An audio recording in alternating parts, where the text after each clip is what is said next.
주시는 하나님 말씀은 호세아 6장 1절에서 11절 말씀입니다.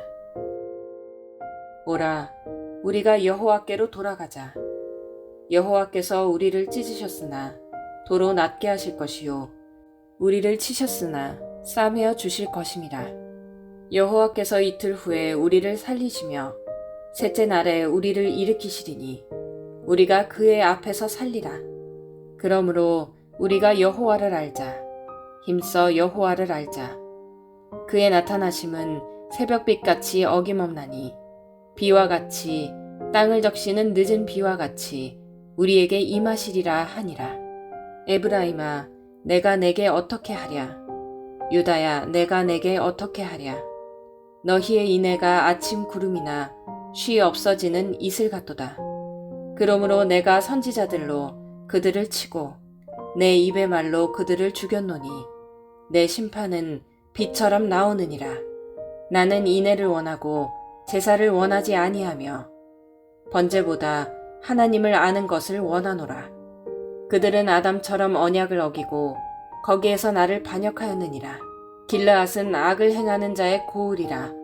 피 발자국으로 가득 찼도다.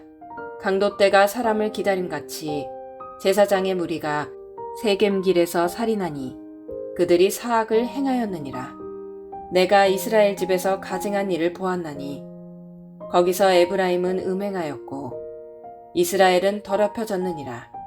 또한 유다여, 내가 내 백성의 사로잡힘을 돌이킬 때에 내게도 추수할 일을 정하였느니라.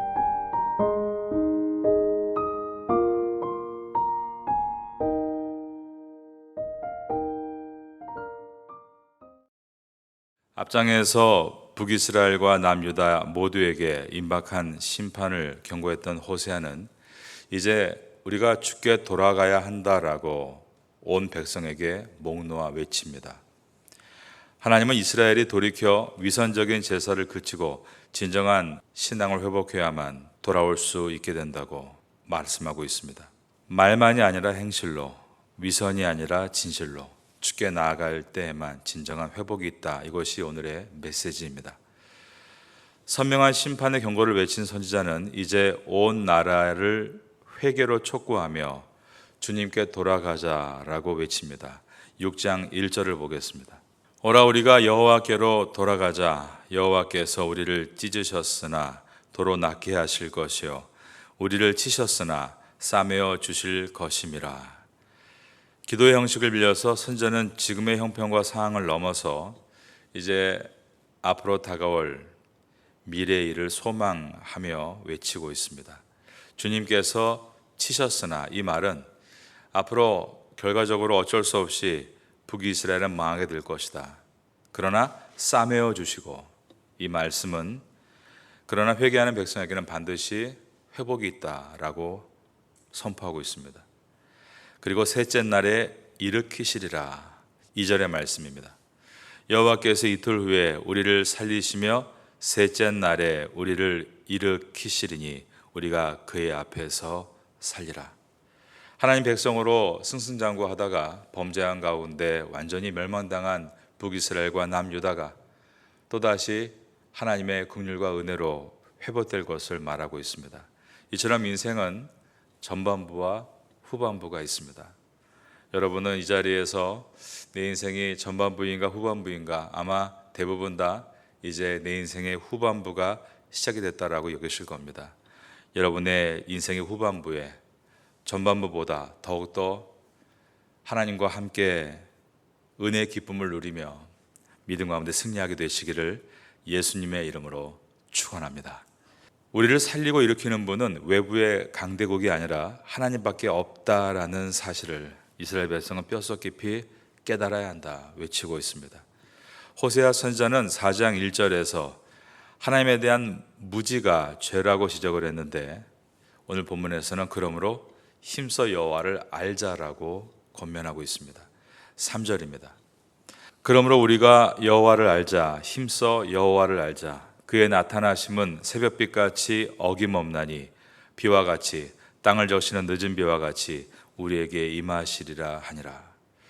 주님은 매일 떠오르는 태양과 같이 마른 땅을 적시는 늦은 비와 같이 생명의 근원이 되시고 은혜의 공급처가 되시는 유일한 분이시다라고 했습니다. 등불 몇 개를 모아놓고 아침이다라고 할 수 없습니다. 양동에 물을 얼마만큼 퍼다 놓고 늦은 비와 같이 온 땅을 적신다라고 말할 수 없습니다. 이 말은 인간의 노력과 힘으로 세상을 바꿀 수도 변화시킬 수도 없다라는 것입니다. 세상이 어제와 다르게 새롭게 시작되고 있고 변화되는 것은 하나님이 지금도 온 우주 만물을 통치하시며 운행하시기 때문입니다. 우리가 아무리 노력한다고 한들 우리의 옷 한 벌을 지어 입을 수 있겠지만 우리의 눈에 보이는 세계와 보이지 않는 세계를 어떻게 바꿀 수 있단 말입니까? 그 엄청난 변화를 이끌어 가시는 분이 우리 하나님이십니다. 우리를 고치실 유일한 주님이신 것을 알고 그분께로 돌이키는 것, 바로 이것이 답이다라고 말씀하고 있습니다. 4절부터는 말하는 이가 이제 호세아에서 여호와 하나님으로 바뀝니다. 그런데 호세아 선지자가 주께 돌아가자라고 외쳤던 그 권면이 무색할 정도로 하나님은 이스라엘과 남유다를 아주 심하게 책망하겠다라고 거세게 몰아붙이십니다. 4절과 5절을 보겠습니다. 에브라임아, 내가 내게 어떻게 하랴? 유다야, 내가 내게 어떻게 하랴? 너희의 인애가 아침 구름이나 쉬 없어지는 이슬 같도다. 그러므로 내가 선지자들로 그들을 치고 내 입의 말로 그들을 죽였느니 그 다음 보니까 내 심판은 비처럼 나오느니라. 어둠을 이기는 새벽빛 같은 주님께로 우리가 돌아가야 합니다. 그러나 만약에 돌아가지 않고 죄악 가운데 사는 인생은 공의 하나님의 심판을 피할 수가 없다라는 것입니다.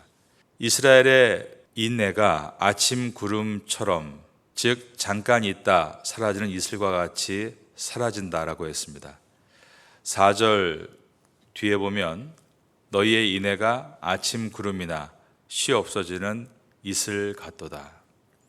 여기서 인애라는 이 단어는 히브리어로 헤세드입니다. 헤세드는 하나님이 보여주시는 자비와 긍휼이란 뜻입니다.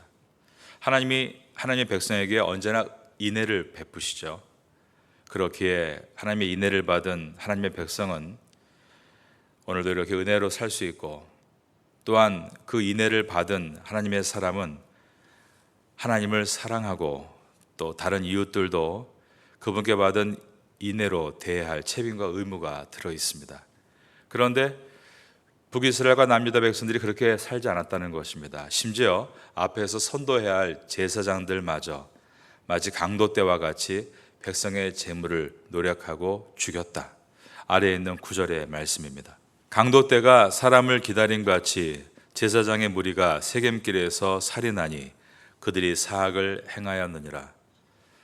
이처럼 지도자들뿐 아니라 또 모든 이스라엘 백성 전체가 죄에 빠져 있는 이 상태에 대해서 어떻게 하나님이 온유하고 부드러운 말로 그들을 대하실 수 있단 말입니까?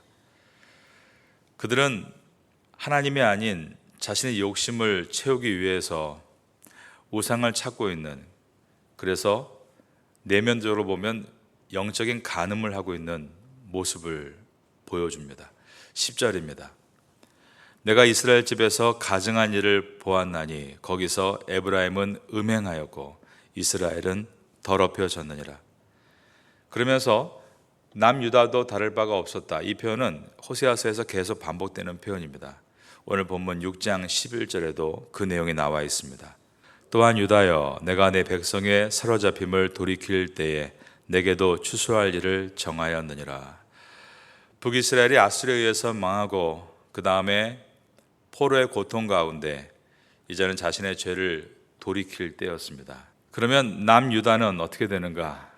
이제 이어서 남유다가 그 일을 하고 있습니다. 죄악으로 가득 차고 있고 또 바벨론에 의해서 결국 멸망의 때를 맞게 되는 것입니다. 이것을 추수라고 11절에서 말씀하면서 정하셨다라고 했습니다. 좋은 의미의 추수가 아니라 죄의 결과로 얻을 죄의 열매를 말합니다. 유다에게도 심판이 임하도록 미리 정하셨다라는 이 말씀은 호세아 선지자가 이 말씀을 선포할 때 사실은 북이스라엘도 그리고 남유다도 멸망하지 않을 때였습니다. 그러므로 하나님께서 호세아를 통해서 강력하게 북이스라엘과 남유다의 멸망을 예언하시는 이유는 지금 아직 망하지 않은 이때에 이 메시지를 듣고 죄악의 길에서 돌이켜 회개해야 한다는 하나님의 인애, 헤세드였습니다. 이스라엘 백성은 하나님께 선택받은 백성이라는 자의식을 가지고 있었죠. 이것을 좋은 말로 하면 믿음이지만 나쁜 말로 하면 선민의식이라고 할 수 있습니다. 그러니까 우리만 특별하다. 우리는 죄를 지어도 망하지 않는다. 이런 마음이 있었던 것입니다. 그들은 이방의 우상 바알을 섬기면서도 절기에 따라서 또 하나님께 제물을 바치는 것도 함께 했습니다. 그러면서 자기들은 하나님 앞에서 이렇게 제사를 잘 드리고 있으니 하나님 백성답게 살고 있다라고 생각했습니다. 하지만 하나님께서는 제사나 번제에 앞서서 우선 성도가 지켜야 될 중요한 본분이 있다라고 말씀하십니다. 이 내용이 오늘 성경의 중요한 핵심 내용인 6절의 말씀입니다. 6절 말씀을 보겠습니다. 나는 인애를 원하고 제사를 원하지 아니하며 번제보다 하나님을 아는 것을 원하노라. 번제, 즉 물질로 하나님을 섬기는 것은 물론 아름다운 일이라고 할 수 있습니다. 우리가 하나님께 드리는 제물에는 우리의 정성과 또한 수고가 깃들어 있기 때문입니다. 이스라엘 백성들이 여러 모양으로 하나님께 제물을 바쳤습니다. 번제를 위해서 혹은 감사의 화목제를 위해서 소나 양을 가지고 나온 것입니다. 그들이 제물을 바치기 위해서 분명히 상당한 재정도 지출해야 하고 헌신도 필요했습니다. 그러나 그럼에도 불구하고 하나님께서는 제사보다 먼저 하나님을 아는 것이 중요하다라고 말씀하셨습니다. 하나님은 그들의 외적인 종교 생활이 그의 신앙을 대변하는 것이 아니라 그 내면에서부터 하나님을 깊이 아는 것, 즉 이 알다는 것은 경험되어지는 알입니다. 하나님을 깊이 만나고 그 만남의 결과로 그의 삶이 참되게 변화되는 것을 원하셨습니다. 이것이 우리가 하나님께 드려야 될 인애, 헤세드입니다. 우리가 찬송가 중에 인애하신 구세주여, 거기에 보면 죄인오라 하실 때에 나를 부르소서라고 되어 있는데, 우리가 죄인이었는데 주님의 십자가의 은혜로 용서를 받고 이제 주님은 우리를 향하여서 내 앞으로 오라라고 말씀하십니다. 그래서 주님을 알도록, 지식이 아닌 체험을 통해 알도록 우리에게 인애, 헤세드를 주십니다. 세상 법정에서는 어떻습니까? 죄를 용서받으면 너는 가도 된다라고 합니다. 그런데 하나님은 죄를 용서해 주시고 나서 너는 와도 된다라고 말씀하십니다.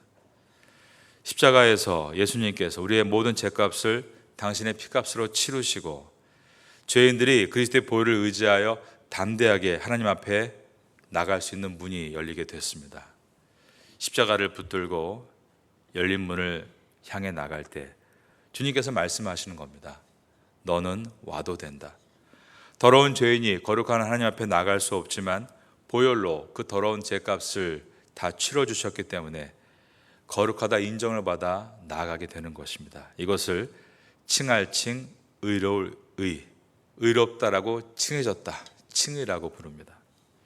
이 인애, 주님의 헤세드를 받은 우리가 이제 하나님을 향해서 인애, 헤세드를 가져야 하고 사람들을 향한 인애 또한 헤세드를 가져야 합니다. 하나님을 향한 인애는 내가 도저히 갚을 수 없는 죄를 용서해 주신 것에 대해서 언제나 감사하는 것입니다. 사람을 향한 인애는 하나님께서 도저히 갚을 수 없는 내 죄만 용서하신 것이 아니라 바로 그를 향해서도 똑같이 행하셨다라는 것을 믿고 그를 십자가의 보혈의 값으로 구원받은 성도로 존귀하게 대해주는 것입니다. 이러한 성도가 될 때 주님께 받은 그 인애가 헛되지 않은 인애의 삶을 살아갈 수 있게 됩니다. 오늘 주님께서 우리에게 귀한 말씀을 주셨습니다. 하나님은 우리가 제사를 드리는 것보다 하나님 앞에 인애를 가지고 삶에서 참된 예배자가 되기를 원하신다라고 하셨습니다. 오늘 하루가 우리의 삶의 예배가 되길 원합니다. 어디에 있든지 그 인내한 마음을 가지고 하나님께 감사하고 내 주변 사람들을 나만 구원받은 것이 아니라 그도 구원하셨다. 나만 주 앞에 나올 수 있게 된 것이 아니라 그도 하나님과 화목하게 된 구원의 문이 열린 사람이다를 생각하며 타인을 귀하고 사랑으로 대할 수 있는 우리 모두가 될 수 있기를 예수님의 이름으로 축원합니다.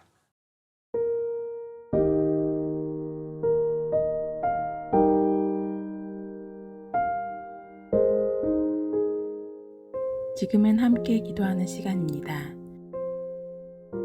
10월의 공동 기도 제목은 첫째, 기도로 주님과 함께하고, 둘째, 기도로 목회자와 함께하고, 셋째, 기도로 성도와 함께하고, 넷째, 기도로 태국과 파타야와 함께하는 신앙 공동체가 되기 위해 기도드립니다. 말씀을 붙잡고 기도하는 귀한 시간 되시기를 소망합니다.